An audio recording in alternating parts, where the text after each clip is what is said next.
Hey everyone, Navik here.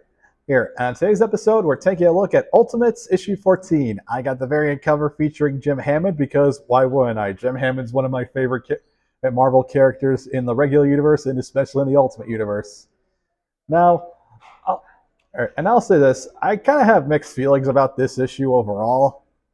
All because, as you can see from the cover, this is basically the Ultimate Universe recreation of Cap's Kooky Quartet, and from the classic Avengers. You got Captain America, you got Hawkeye, and of course Quicksilver and Scarlet Witch. It's though, but my mixed feelings come from the fact that, the characterization is kind of weak in this issue. Not from Cap and Hawkeye, of course. They still have a banter going on between them, with Hawkeye, of course, being reckless and wanting to just blow shit up at the Roxxon plant, and then Cap trying to be a bit more cautious.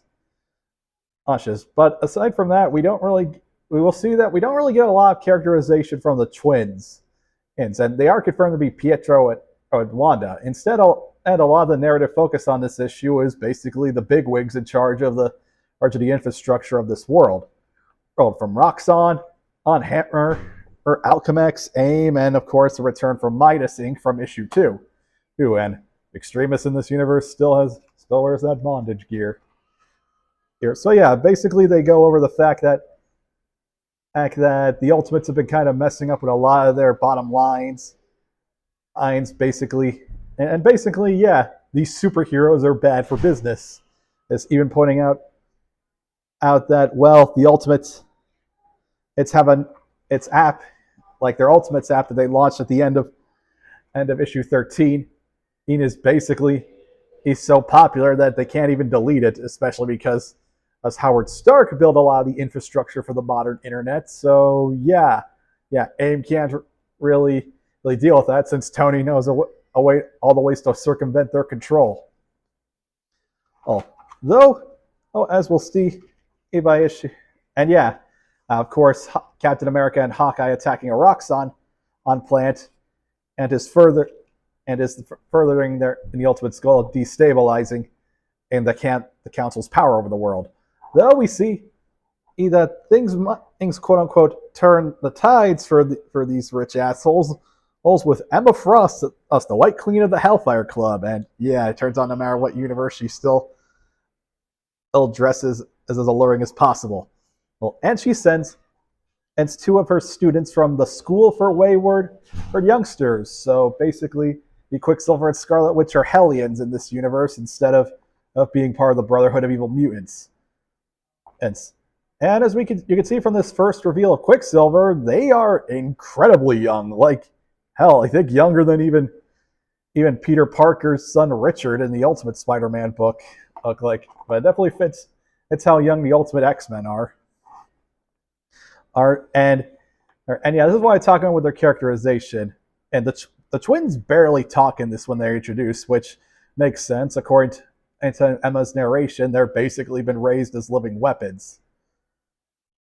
And yeah, we don't really get a lot of characterization because of that, aside from Quicksilver and his usual protective nature of Wanda.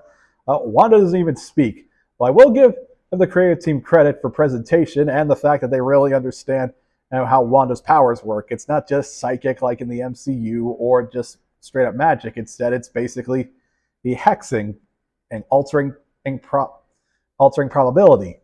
Like as we see when Hawkeye tries to fight Scarlet Witch, it's their gear starts to malfunction and they almost get hit by a freak lightning. And the fight is still well choreographed, and it does feature Emma narrating them. And the fight, it kind of gives you a feeling of how dangerous these two are. And of course, Steve is kind of hesitant to fight against kids. The fight goes on, and we learn kind of an embarrassing secret of Hawkeye. They're not really a good shot. They mostly just use the targeting system of the bow and arrow. Which, yeah, I think if this issue is going to prove anything, it's that Charli needs to get their ass to the shooting range. And yeah, I'll say, and again, I really got to compliment at Juan Unforgetti's sequential chops. Because you don't even see Quicksilver's fist when he's hitting think Steve, even this page, but you can definitely feel each punch. But yeah, thanks to some impromptu teamwork from Cap and Hawkeye and some dumb luck, like they managed to defeat the twins, even freaking setting Pietro on fire, which goddamn, that is brutal. Well, and again, especially when you remember that or how young these two are. I'm talking like they're X-Men Evolution young. Though, as we see, Ephraim, as the issue comes to an end, and yeah, this whole meeting with all these movers and shakers in the Ultimate Universe were basically just to get them off the map and kind of psychically lobotomize them, since she read their minds and basically all but extremists were planning on betraying the Hellfire Club. So yeah, as the issue ends, the Hellfire Club gets a new recruit, Unimus Extremis, and Hawkeye asks the question: what are they supposed to do with the twins? And do the Ultimates take prisoners? So yeah, that's Ultimates issue 14. Ultimately, and I gotta say, I am kind of disappointed with that the Maximoff twins aren't really well characterized, but I think that might lead to like their future development, like where they end up actually, now when they're in an environment where they don't have to be weapons, they could end up coming into their own as actual characters. But still, and of course the art and world building on the book is usually top notch. But again, I would have wanted to see some actual characterization from Wanda and Quicksilver. Or again, I have to say, Wanda doesn't even talk in this issue.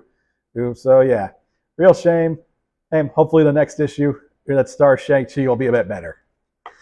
So overall, I'm giving Ultimate issue 14 a 3 out of 5. I'm still pretty good, but just not as good as the previous issues. And I hope thank you guys for watching, and I hope you'll stick around next episode because it's the big 100th episode. Oh, and I'm treating you guys to something special. Until then, have a great day.